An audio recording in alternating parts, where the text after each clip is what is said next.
Celebration time today. I've hit 100k subscribers officially, and the award is on the way. So, thanks so much to everyone who made this possible. I'm going to share my screen and show you exactly what I'm talking about. So, if we take a look at this, you can see I actually got the email through yesterday about receiving the silver award for hitting 100,000 subscribers. So just really appreciate everyone who made that happen. And if you're watching this and you have questions and that sort of thing, then we'll do a live Q&A together on this call today. And if not, then I've got a few talking points and I'll just talk you through what's happened along the way and the journey with YouTube. And hopefully that will inspire some people who are thinking about doing YouTube or just running an online business in general. Basically, for me, if you're not aware, if you've been following for a while, or if you're new to this channel, there were a lot of times when I actually almost gave up on YouTube, and I never actually imagined that I'd be able to hit 100k subscribers. In fact, if I look at last year and I look at the situations that happened, and a lot of people were messaging me and saying like, my YouTube is taking off, everything's going really well, blah blah blah,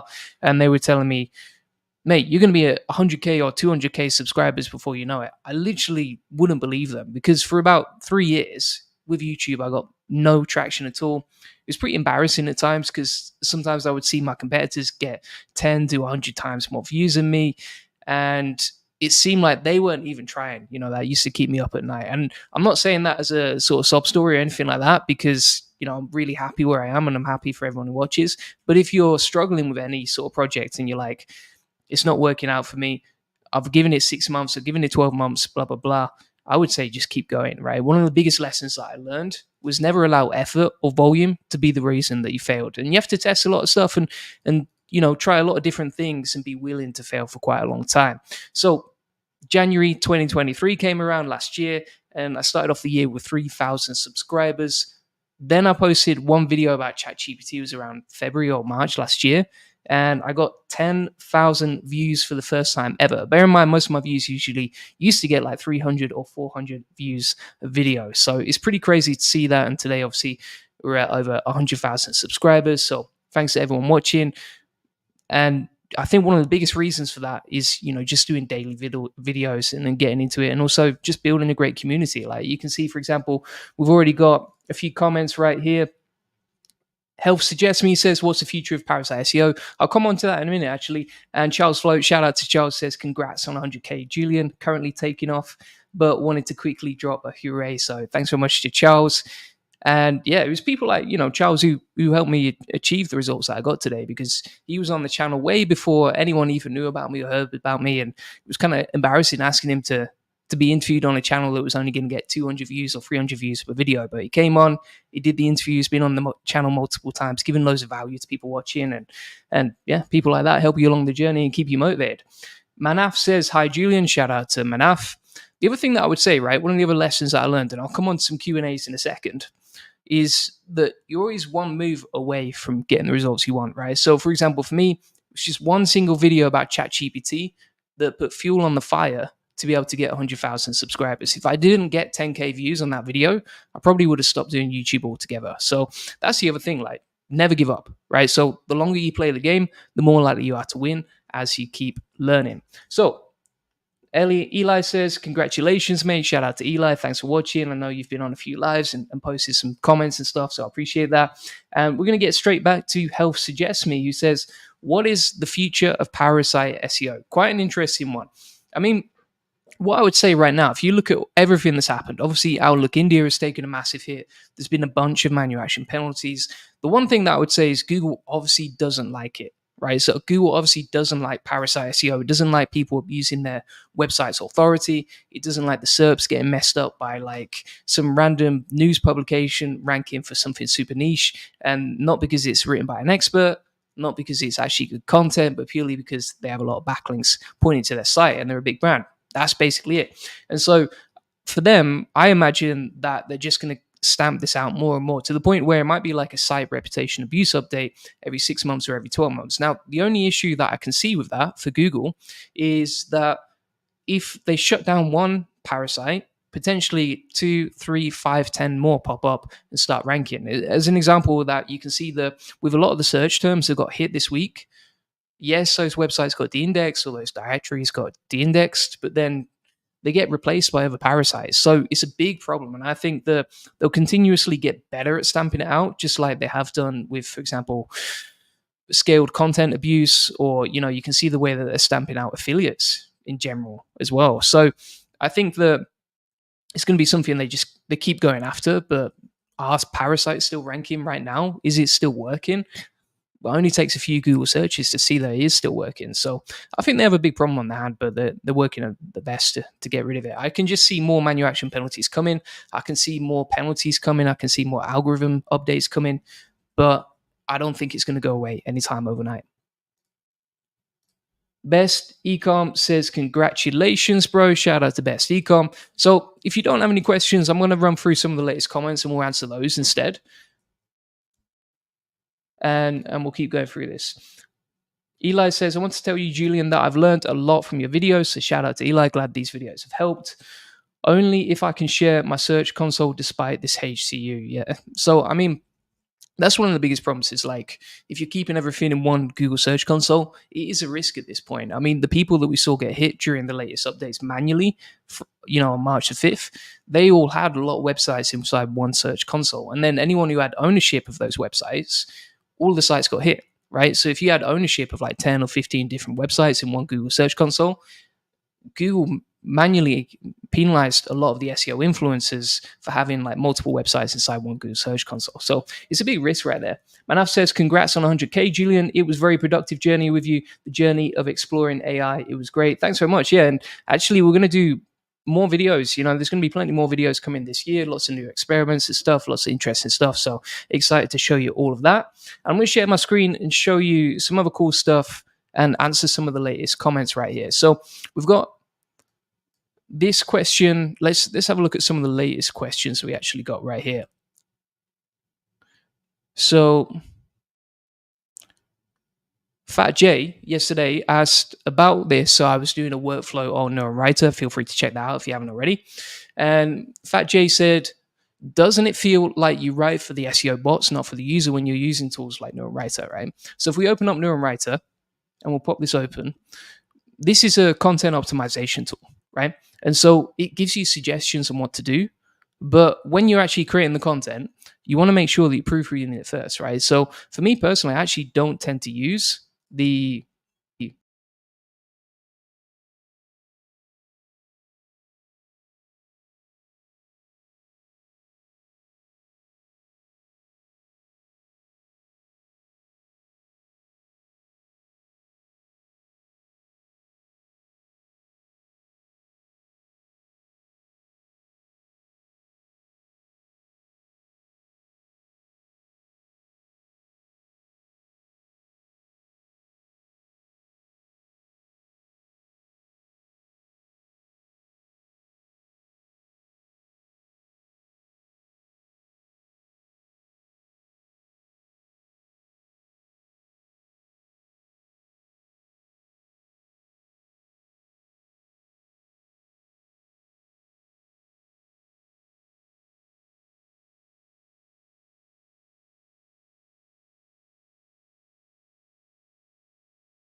Heavens to best, he sure is muting me right there. I think I'm back on now. All right, so we're going to get back into this. And yeah, so essentially you want to write for the user, but also the algorithm, right? And hopefully, can you hear me now? Hopefully you can. If not, I'm going to switch mic. Just confirm in the comments if you can hear me, please.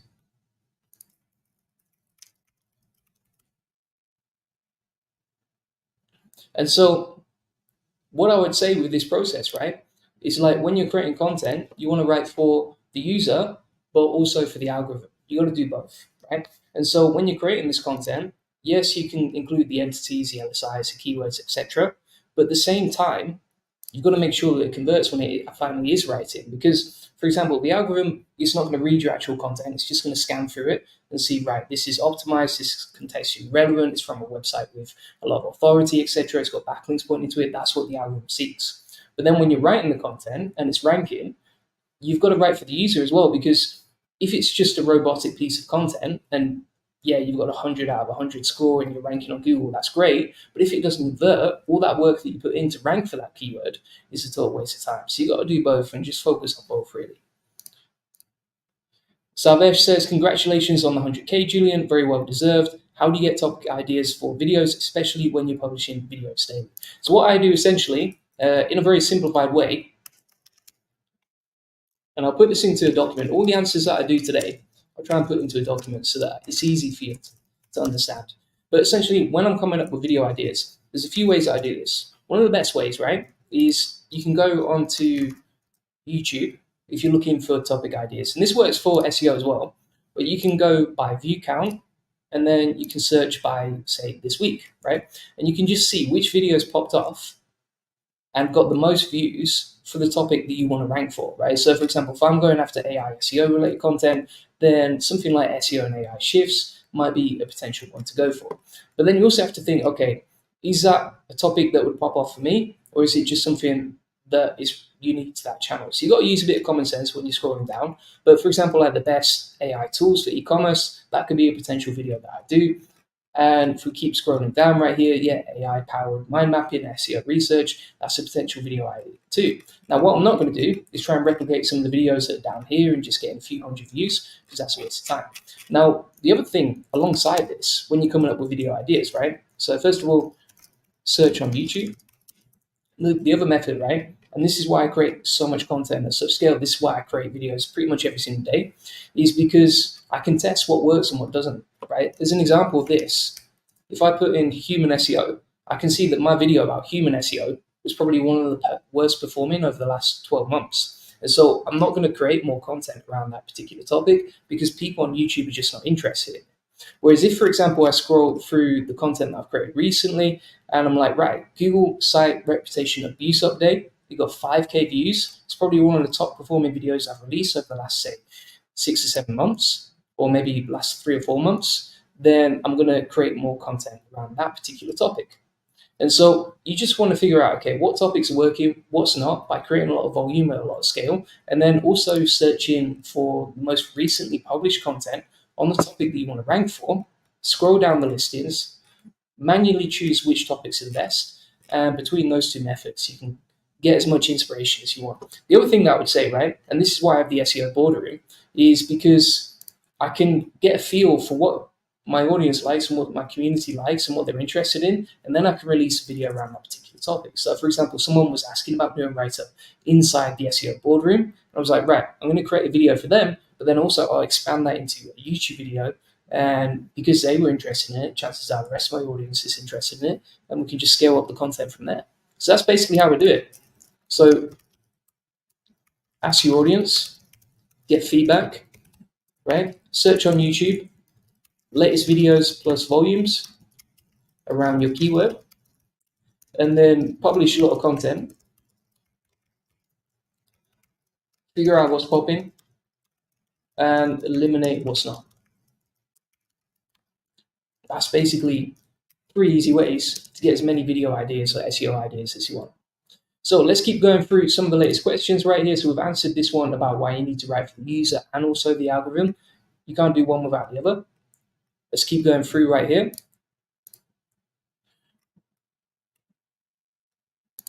Okay, so Ahmed asks as well, I need your suggestions that if I'm making a sports site and I want to cover the latest happenings, then I should make that site a news website or a simple blog website. So if you're trying to create content in the sports niche around topical content, you know, stuff that's happening, for example, today, maybe it's like, I don't know, the latest Manchester United fixtures or results or whatever, then it would probably be best to go for a news website rather than a simple blog website. Having said that, I wouldn't say there's a big difference. It's just that the keywords you go after are going to be more topical and trending and less evergreen. And then additionally, you want to make sure that you're applying for Google News if you can, get approved for that, and that'll give you the best possible chance of getting a lot of traffic. I think for websites that are trending, say in the news industry and that sort of thing, then you really want to focus on Google News traffic and Google Discover traffic. And also bear in mind, like if you create content around the latest news, then typically that's still going to rank pretty well on Google. Because if you look at Google, like the AI, when search generative experience is released, it can answer like really evergreen topics, right? So if I put in what is SEO, search generative experience doesn't need to send traffic anywhere. It can easily just figure out the answer on the spot and then give me feedback directly right there. Whereas if, for example, we go on to Google and we're like, right, Google site reputation abuse update this week, right? It's not going to generate a response because the AI is not trained on the most recent data. So I think that's a really good opportunity for a lot of people watching, is to create content around trending topics. And that's additionally why this video right here got 5,000 views. It's because it's about something trending that people are really interested in right now. Let's see what else we've got right here. So Manav says, what's the better way to humanize AI content?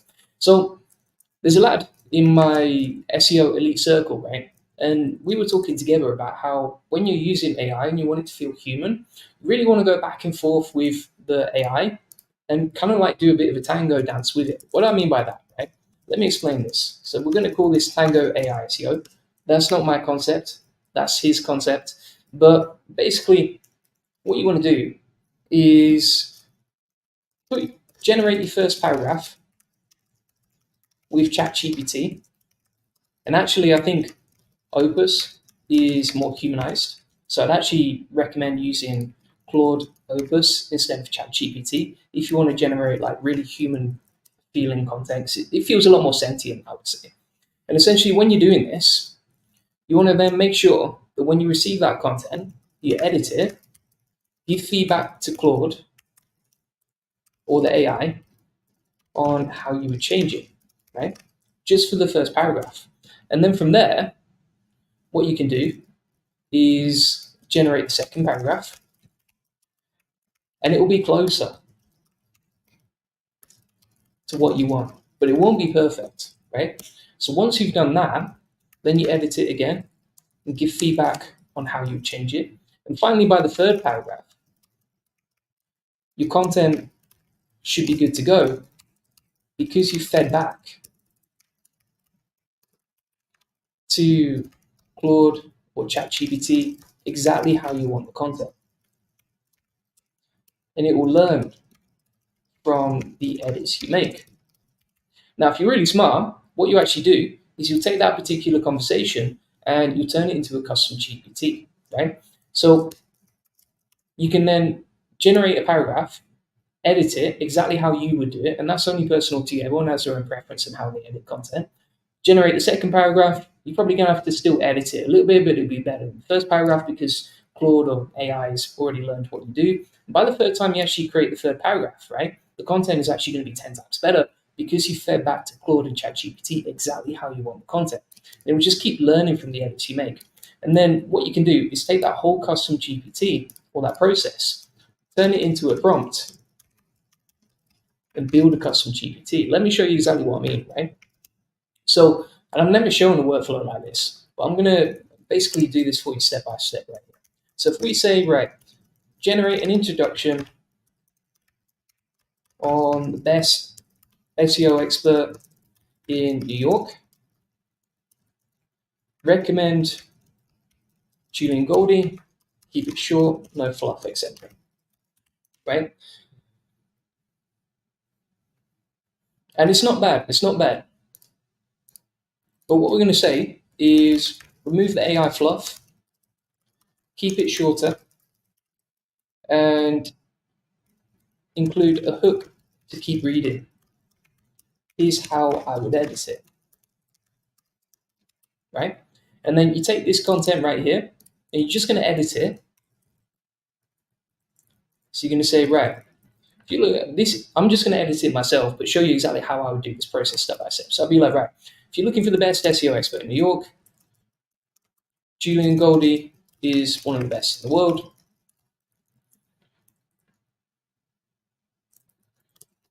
He's helped hundreds of clients with link building, ranked an MPI of 100 plus sites, and he has published 400 plus videos about SEO workflows. We're going to delete that because that's just fluffy AI BS. Read on to learn more about hiring SEO experts in New York, right? And then we'll say, now generate paragraph 2. All right. And so we've edited it. We've given the AI some information on how we would edit it and the changes we would make. And now we're going to say, right, generate a paragraph on how to choose an SEO expert in New York.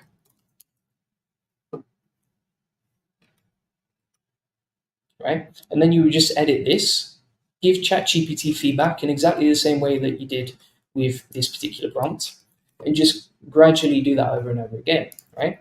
And now you're going to say, now based on my editing style, generate a prompt for ChatGPT and custom instructions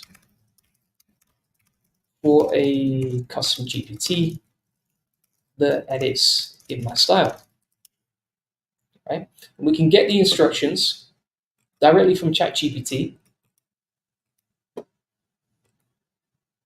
which are right here.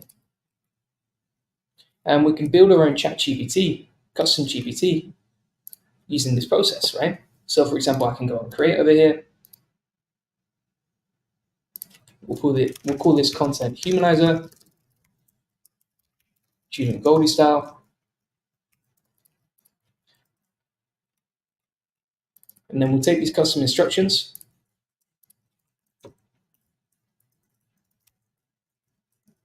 And we'll say, when you're writing content, do this, right?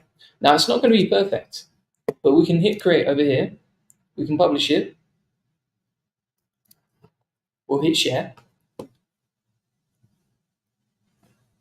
And by the way, if you're enjoying this video, please smash a like on it. It will just help me reach more people. And I'm creating this custom GPT just for people watching, right? So you can use this link wherever you want. So it's called the Content Humanizer. And now we can say, write an introduction about the best SEO expert in New York, recommending me.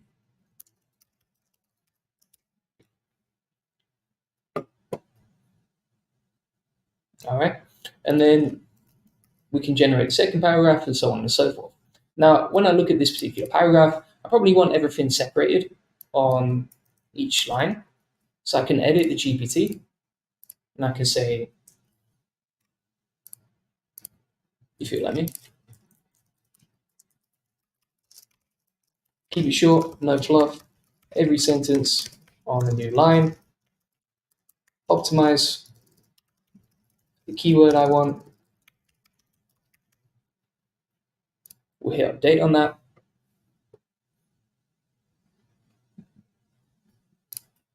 Now we can open up the GPT again. And we'll say, create an intro for an article about best SEO expert in New York, recommending myself. All right. And then you can just keep generating the content, keep feeding it back, keep editing the custom instructions, and from there just build the ultimate content humanizer. And I would say that's way better than creating your own, than buying another humanizing tool, simply because it's based on how you would edit things. And it's unique to you. And it's got some source context as well about you. Plus you could train it on your own data as well. If you actually went to edit GPT over here, and then you upload files, you can train it on your own custom set of data, which means the outputs are going to be a lot more unique versus everyone else who has access to these custom GPTs. I hope that helps. Next up, we have MD Akash. Welcome, MD. He says, hey, Julian, do you recommend buying links from Fiverr.com? I would not recommend buying backlinks from Fiverr.com. Bear in mind, right, if someone can just go onto Fiverr.com, order backlinks from someone online there, number one, they're going to be too cheap to actually be high quality. Number two, that person on Fiverr.com is trying to get as many orders as possible, which means that they're not going to take a lot of care and attention on actually editing and auditing and proofing the backlinks before they're published. Additionally, when you have like no relationship with that person, they don't really care about your website, right? So, for example, if I buy backlinks off a random person on Fiverr.com, then they don't really know my business. They don't really care about me. They just all they care about is getting backlinks sold as quickly as possible and delivered as quickly as possible. On the whole, not everyone is like that, but that's generally how it's set up on Fiverr.com. It's designed to be kind of like an e-commerce store where everything is done super quickly, but probably not to the best quality. Now, additionally, I would say when you're creating this content, when you're buying backlinks on Fiverr.com, if there are millions of people, and literally there are millions of people using Fiverr.com, then if they're all buying backlinks from the same place, aka the same seller or the same link vendors, then that's going to be very traceable across the network, right? So Google can see if someone is building like thousands of backlinks from the same place, which is typically what's happened on Fiverr.com. So yeah, I just wouldn't recommend it. If you do want to check out backlinks, if you want to buy backlinks, there's a 10% discount code inside the description, and you can order via our coupon, 10 off, and you'll save 10% when you order directly on our portal. That's probably the best way to do it because we have a 50-point checklist. We work with hundreds of clients. We're very proven. We've got loads of good reviews online, so I would highly recommend that. David says, how would you start over again with what you already know? So for me, I would start again with a service-based business. Now, the reason, I'm going to put this over here, starting over again. And by the way, all of this information, all of this stuff that I'm putting right here into these answers, I'll put them into my free SEO course so you can get direct access to that. And it'll be inside the FAQ section. But if we go on to starting over again, I would start a service-based business, right? Because it's profitable from day one. It's a proper business. So it's not like you're an affiliate relying on someone else to create a product. It's a high cash flow business, which means that you never really need to worry about expenses because, for example, if you do a service, then people pay you up front and you get that money from day one, right? Whereas if, for example, you're a SaaS company and you're reliant on growing that for your main income, then the problem is you might spend like 12 months developing it. You might spend $1 million creating software. And then maybe 5-10 years down the line, that's when you actually make serious profit. So this is why I focus on a service-based business. And additionally, what I do, based on what I already know, I just create YouTube videos daily, promoting it to get clients. And I'd also create more websites, ranking for keywords clients would type into Google, and then funnel that traffic into my service business to get more clients, right?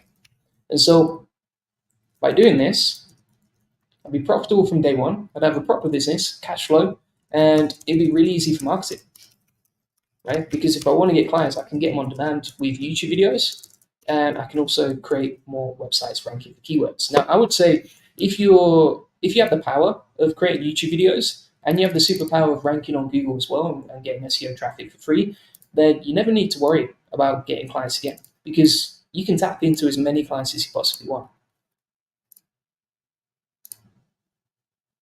And we're going to keep going through right here. So we've got a question from Stage 1. He says, congrats on 100K. Also, I just started my news website about retro gaming and we'll reach out to you regarding a few things. Feel free to reach out. Really appreciate the tip right there. Thank you very much. That's very kind. Feel free to reach out if you have any questions. And yeah, we've pretty much answered all of the FAQs inside the comment section. So I'm going to keep going right here. Let's see what else we got. So Ismail was asking about CTR manipulation. I wouldn't recommend doing CTR manipulation because I've not seen many people succeed with it. Personally, it's not worked for me. And additionally, it works until it doesn't. And what I mean by that is like I've seen some people experiment with CTR manipulation and it'll work for like a month or two. And then all of a sudden, the traffic just flatlines. So I wouldn't recommend it personally. Let's keep going through right here. So we've got Jaden who says, brilliant video. Nice to see you using Clixo. It's a great tool. Yeah, I really like Clixo right now. Shout out to Jaden he's commented on so many of our videos. So I appreciate that. Let's see what else we got. All right. Amp says, your content is unbelievably good considering it's free, which is why I have no issue at all with you plugging tools like Clicks for most people trying to build keywords, surely keyword planner is the best option, and then pair it with something like Ahrefs. Thing is, if you're pairing it with something like Ahrefs, then I don't think Ahrefs is affordable for most people who are not an agency, and they've come out and said that themselves, right? So if you look at the pricing of Ahrefs, for example, for me, building and creating websites with SEO across my agency as well, what I found is that we're spending like $1,000 a month with Ahrefs, right? Whereas for something like ClickSo, I think you can pay like maybe $15, $20 a month. It's not as comprehensive. It doesn't give you the same data as Ahrefs. It's not going to dig as deep. But at the same time, most people don't need that. So that's why I would just go with something like ClickSo, because pretty much every single video people ask me like, what's a cheap tool for SEO? What's the all-round tool, etc. Let's see what other questions we've got right here. So Snorbit says, really enjoying your videos in this turbulent market. And by the way, if anyone has questions, feel free to smash a comment inside the comment section and I'll answer any questions you have. But Snorbit says, hi Julian, really enjoying your videos in this turbulent market. One suggestion I'd like to offer is that you explain the abbreviations used in your videos for those who don't know the meaning, right? EAT, for example. So when it comes to stuff like this, I don't explain every abbreviation because I use so many abbreviations throughout the videos I create, and because I create content daily, it'd be very difficult and time consuming to explain everything whilst I'm going along. So I assume a certain level of knowledge, but I also know like if people are struggling, they can type in like EAT Julian Goldie into YouTube and then just get any questions answered that they need. So everything is explained step by step, I would say. Let's keep going right now. Which is the best forum? I don't use many forum plugins, honestly. And that's pretty much it for the last couple of days, I think.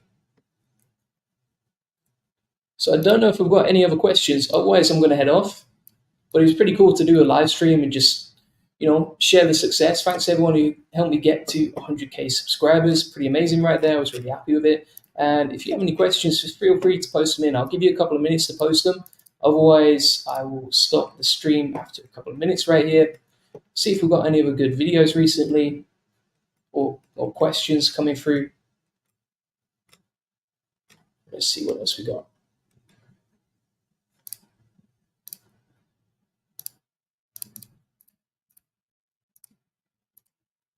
So LPO says, love your videos and trying to rank for Tai Chi. Edinburgh, learning structured topics can be a pain, but your videos really help. Thanks. All right, let's check this out.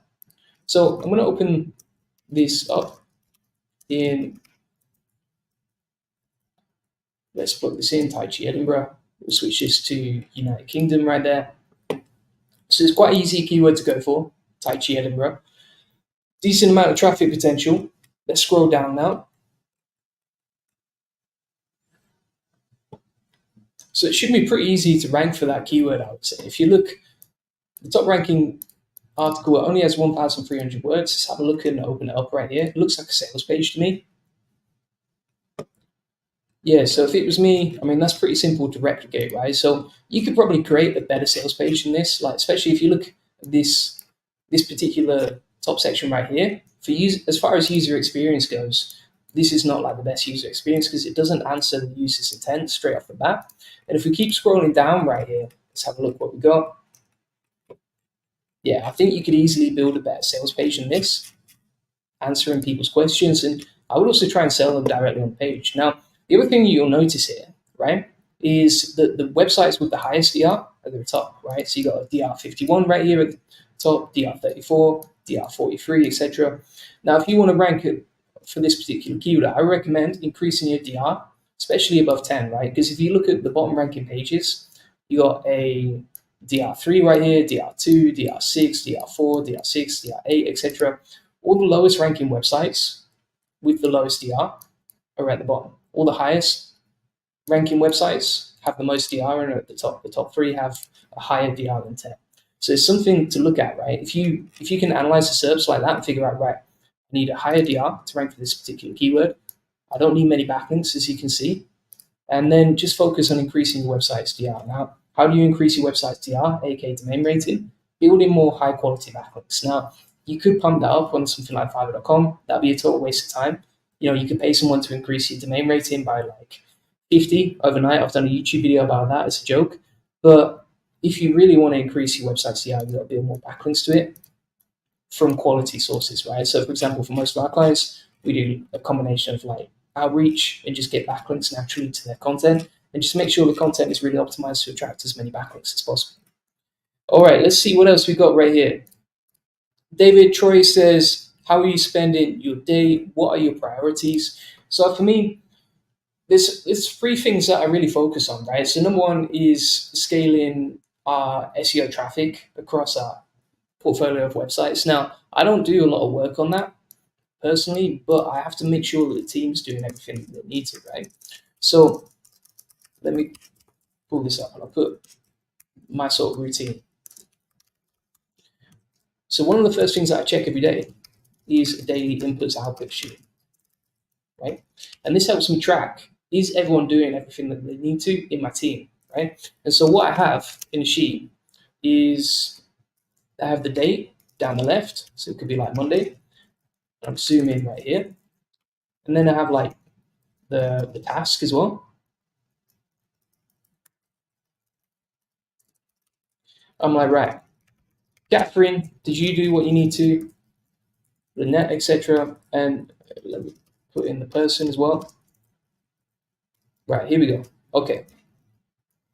So I have this sheet like this. There's similar to this, right? And I would highly recommend this. As your team gets bigger, this is one of the easiest ways to actually sort of organize your team and keep them doing the right things every day. So the way that I see business, right, is it's all about inputs and outputs, right? So if you do the right things and the right activities, you'll get the results that you want. For example, if I want to reach 100K subscribers on YouTube, then I just have to publish a video every single day, getting at least 1,000 views per day, and eventually I'll hit my target. And that's what happened over the last 12 months. Now, if we look at this particular sheet, this is the same with your team, right? And so what you want to check is everyone doing everything that they need to every single day, right? So for example, for Catherine, she might be responsible for publishing articles on our website. And so what I'll check each day is how many articles did she publish?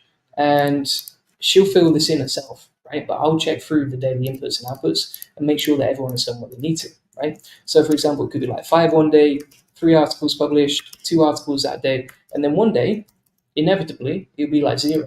And that's when I get the flag, the red flag, aka the sheet, to tell me, right, I need to speak to Catherine, find out what happened, find out why we're not doing what we need to.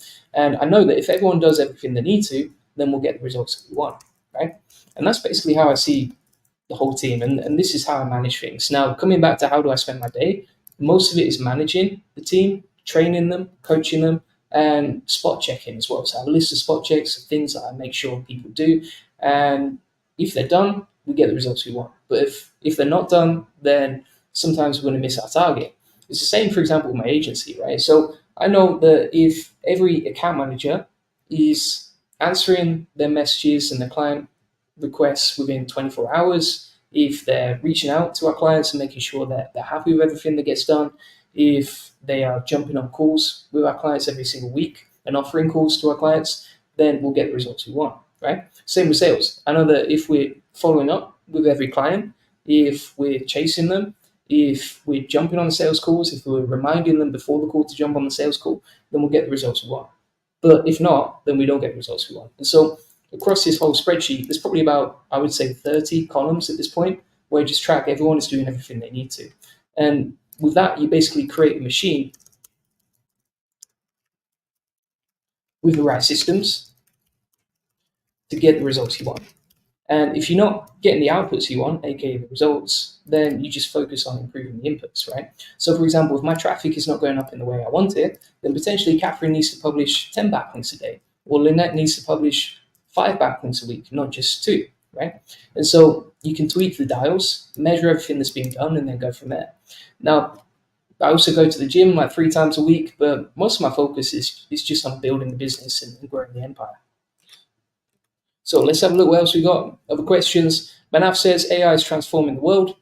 I work in academics. AI is bringing revolution in the education industry. We have to make it happen. Julian, you are motivation for us. Thanks very much to Manav.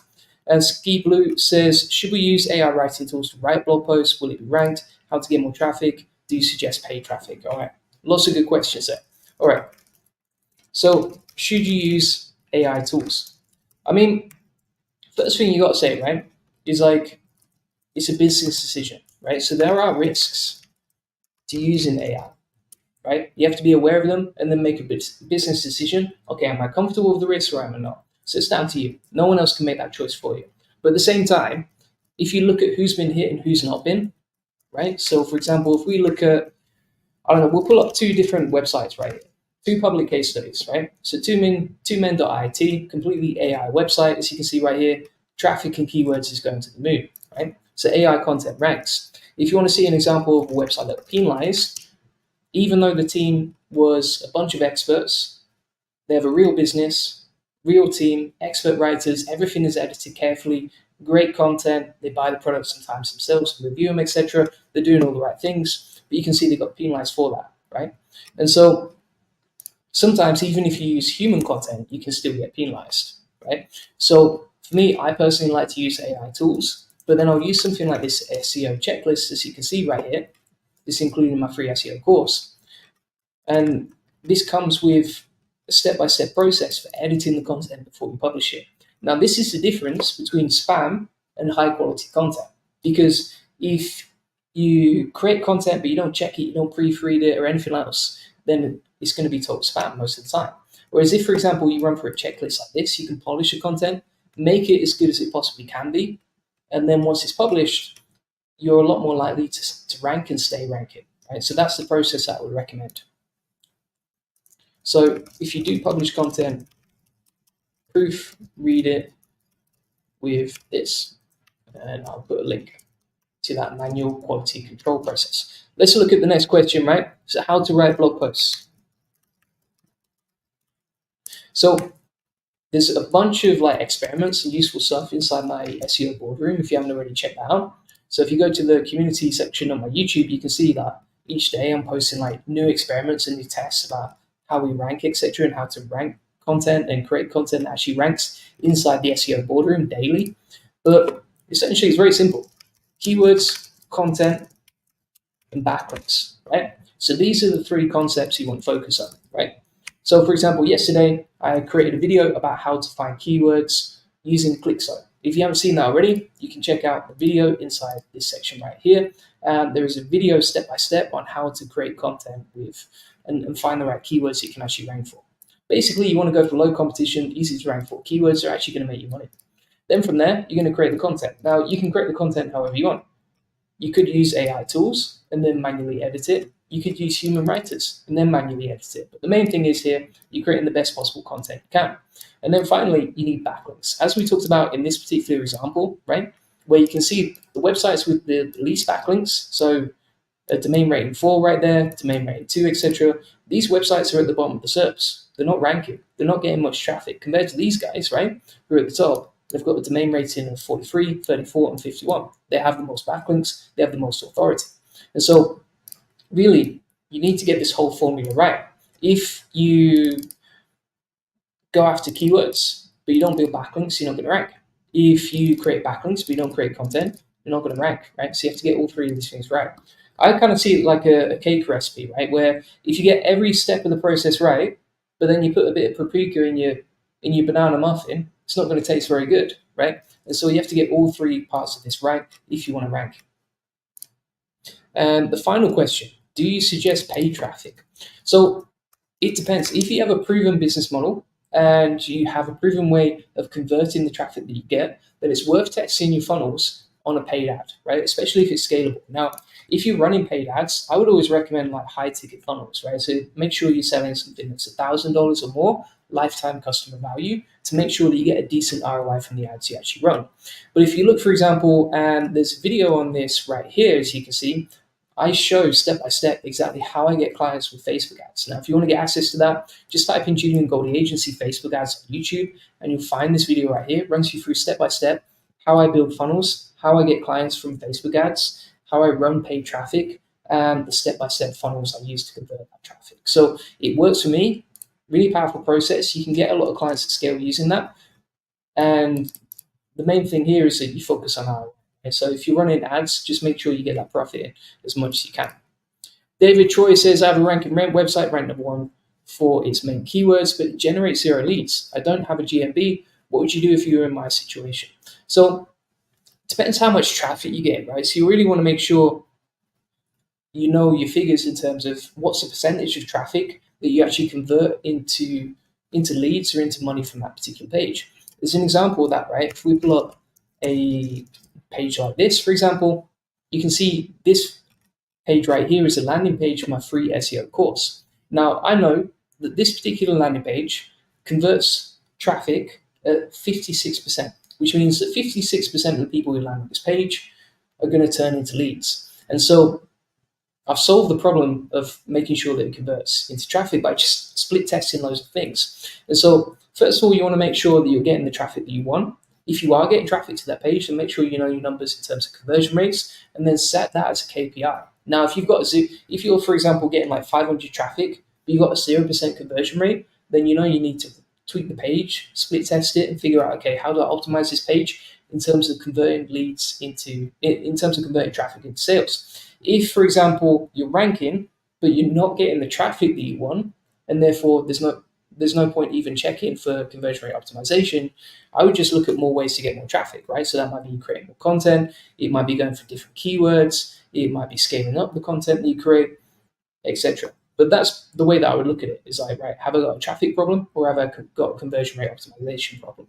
And you can easily figure that out by the amount of traffic you gain and looking at the conversion rate of that traffic over time. Hope that helps. Manaf says, keep making these useful videos, boss. Yeah, happy to, man. Really enjoying it. So appreciate you watching. All of the FAQs I've answered today will be inside the free course. I'll set up an FAQ section inside the free course.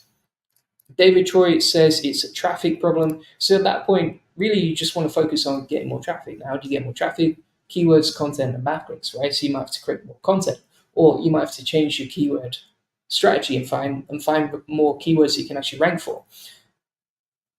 That's mainly it, right? There's a few ways you can do that, but with Rank and Rem, typically the traffic estimates on Ahrefs or these other tools are not going to be that accurate. And so you just have to test loads of different topics, loads of different keywords, loads of different content, and then go from there. Just check the rankings and iterate, learn, and improve from there. So thanks to everyone who's been watching. If you want to get a free SEO strategy session, you can book that. Links inside the comments in the description. And we can basically look at your website on the call directly, give you an SEO domination plan, help you learn how to build more backlinks, answer any questions you have, and just give you some really actionable ways to improve your rankings, get more traffic, and make more money off your website. And if you haven't already, feel free to check out the SEO Boardroom. This is an amazing community of basically SEOs and agencies dedicated to getting more leads, traffic, and sales with SEO. So you can sign up right now. As you can see, there's only 9 spots remaining right there, so feel free to check that out. And you can see we've got loads of good reviews and case studies right there as well. So thanks so much for watching. Appreciate everyone who helped me get to 100K. Appreciate everyone who's watching right now. And I'll see you on the next one. Cheers. Bye-bye.